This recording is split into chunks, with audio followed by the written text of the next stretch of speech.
بسم اللہ الرحمن الرحیم۔ السلام علیکم عزیز دوستو، امید کرتا ہوں آپ سب خیریت سے ہوں گے۔ ایک روز بلول دانا ہارون رشید کے دربار میں حاضر ہوئے۔ ہارون رشید اپنے تخت پر شاہی لباس پہنے بیٹھا ہوا تھا۔ بلول دانا اپنی بوسیدہ پیوند لگی گدڑی کے ساتھ اس کے حضور پیش ہوئے۔ ہارون نے بلول دانا کو دیکھا اور بولا، بہلول تو بہت ہوشیار بنتا ہے، لیکن ہمیں پتہ چلا ہے کہ تو حکومت کے باغی امام موسیٰ بن جعفر کے دوستداروں میں سے ہے۔ انہی کی حکم پر تو دیوانہ بنا ہوا ہے تاکہ عوام کو ان کی طرف متوجہ کر کے ہماری حکومت کا تختہ الٹ دے۔ تو سمجھتا ہے کہ پاگل ہونے کی وجہ سے تیری کوئی پوچھ گچھ نہیں ہوگی، لیکن یاد رکھ کہ حکومت تیری طرف سے غافل نہیں ہے، تیری سب سرگرمیوں کی خبر ہمیں برابر ملتی ہے۔ یہ سن کر بلول دانا بولے، ظاہر ہے کہ تمہارے نمک حلال شکاری کتے صحیح اطلاع ہی لے کر آئے ہوں گے، تو اب خلیفہ مجھ سے کیسا سلوک کریں گے؟ بڑے دربار میں مذاق اڑانے پر ہارون کو اور طیش آیا۔ تمہیں ایسا سبق سکھایا جائے گا کہ تم دوسروں کے لیے نمونہ عبرت بن جاؤ گے۔ اس نے غصے سے کہا اور اپنے غلام کو پکارا، مسرور لے جاؤ اس گستاخ کو، اس کے کپڑے اتار لو اور اس پر گدھے کا پلان ڈال دو، اس کے منہ میں لگام دو، اسے محل اور حرم سرا میں پھراؤ اور اس کے بعد میرے سامنے اس کا سر پرغرور اڑا دو۔ دربار میں سناٹا چھا گیا۔ درباری ہیبت شاہی سے کام گئے، لیکن بلول دانا کھڑے مسکراتے رہے۔ مسرور آگے بڑھا اور اس نے بلول دانا کی گدڑی گھسیٹ کر پرے اچھالی، ان کا بوسیدہ لباس نوچ کے ان پر گدھے کا پلان کس دیا، ان کے منہ میں لگام دی اور انہیں کھینچتا ہوا محل اور حرم سرا کی طرف لے گیا۔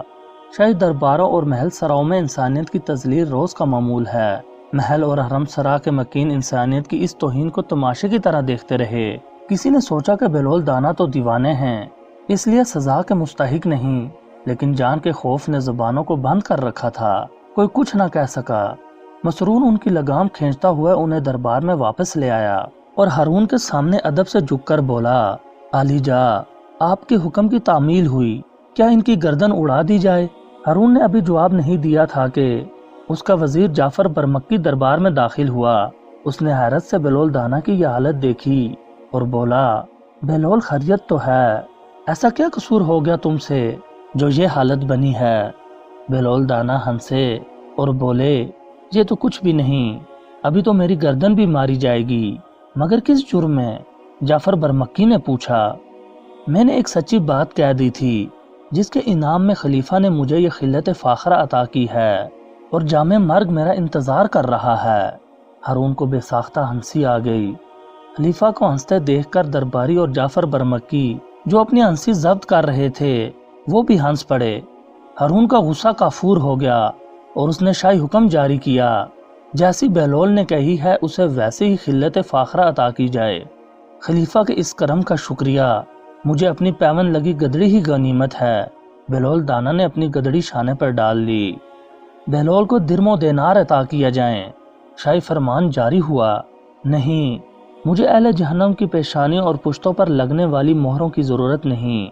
بلول دانا چلنے پر تیار ہو گئے۔ ہارون نے انہیں روکا، بہلول اگر تم اس انعام و اکرام کو اپنے استعمال میں نہیں لانا چاہتے تو غریبوں اور محتاجوں میں بانٹ دینا، ان کا بھلا ہو جائے گا۔ بہلول دانا یہ سن کر رک گئے اور انہوں نے رقم کی تھیلیاں غلام سے لے لیں۔ چند قدم چلے اور رک گئے، کچھ سوچنے لگے، پھر آگے بڑھے اور رک گئے، پھر کچھ سوچا اور واپس پلٹ آئے۔ انہوں نے رقم کی تھیلیاں ہارون کے سامنے ڈھیر کر دیں اور بولے، ہارون میں نے بہت سوچا ہے کہ ان اشرفیوں کی سب سے زیادہ ضرورت کس کو ہے، لیکن مجھے تجھ سے زیادہ مستحق کوئی اور نظر نہیں آیا۔ تجھ سے زیادہ نادار اور ضرورت مند شاید اور کوئی نہیں، کیونکہ میں روز دیکھتا ہوں کہ تیرے کارندے ہر جگہ لوگوں کو کوڑے مار مار کر ان سے ٹیکس وصول کرتے ہیں تاکہ تیرے خزانے پر ہوں۔ سارے شہر میں سب سے بڑا ضرورت مند تو خود ہے، اس لیے یہ رقم تو ہی رکھ لے۔ خلیفہ دم بخود رہ گیا، اہل دربار سناٹے میں آ گئے۔ بہلول دانا کے انجام کا سوچ کر ان کے رونگٹے کھڑے ہو گئے، لیکن بہلول دانا اطمینان سے چل کھڑے ہوئے۔ روکو روکو اس دیوانے کو! اچانک خلیفہ ہارون کی آواز گونجی۔ اہل دربار اس تصور ہی سے کام گئے کہ اب بہلول دانا کا عتاب شاہی سے بچنا محال ہے۔ دو غلام تیزی سے آگے بڑھے اور بہلول دانا کو پکڑ کر ہارون کے سامنے لے آئے۔ ہارون کی آنکھیں نم تھی اور پیشیمانی نے اس کی آواز کو پست کر دیا تھا۔ وہ گہری سانس لے کر بولا، بہلول، تیری دیوانگی ہم جیسے ہوشمندوں کے لیے ایک نعمت ہے۔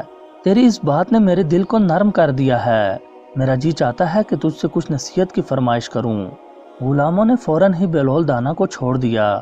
وہ اپنی مخصوص شان سے گویا ہوئے، ہارون، پچھلے خلیفوں کے محلوں اور ان کی قبروں کو دیکھ کر عبرت حاصل کر۔ تو خوب جانتا ہے کہ یہ لوگ عرصہ دراز تک ان محلوں میں عیش و عشرت کی زندگی گزارتے رہے اور اب قبروں میں پڑے پچھتاتے اور افسوس کرتے ہیں کہ کاش انہوں نے اپنی آخرت کے لیے کچھ نیک اعمال اپنے ساتھ لے لیے ہوتے، مگر اب انہیں اس پچھتاوے سے کچھ حاصل نہیں ہو سکتا۔ ہم سب بھی جلد یا بدیر اسی انجام کو پہنچنے والے ہیں جب یہ شاہی روب و دبدبہ اور شان و شوکت کوئی کام نہیں دے گی۔ ہارون پر کپ کپی سی طاری ہو گئی اور وہ بولا، بہلول، کچھ ایسے اعمال بتا جن کے بجا لانے سے اللہ مجھ سے خوش ہو جائے۔ اس کی مخلوق کو خوش کر، وہ تجھ سے راضی ہو جائے گا۔ بہلول دانا نے جواب دیا، اب اس کی تدبیر بھی بتا دو کہ خلق خدا کو کس طرح خوش رکھا جا سکتا ہے۔ ہارون نے پوچھا، عدل و انصاف میں سب کو برابر کا درجہ دو۔ جو اپنے لیے مناسب نہیں سمجھتے دوسروں کو بھی اس کا مستحق نہ سمجھو۔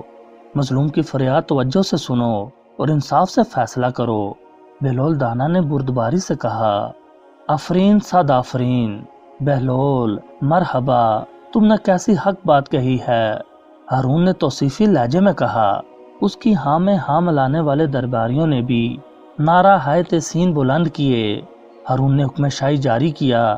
حکم دیا جاتا ہے کہ شاہی خزانے سے بہلول کے تمام قرض ادا کر دیے جائیں۔ ہارون، قرض سے بھی کبھی قرض ادا ہوا ہے؟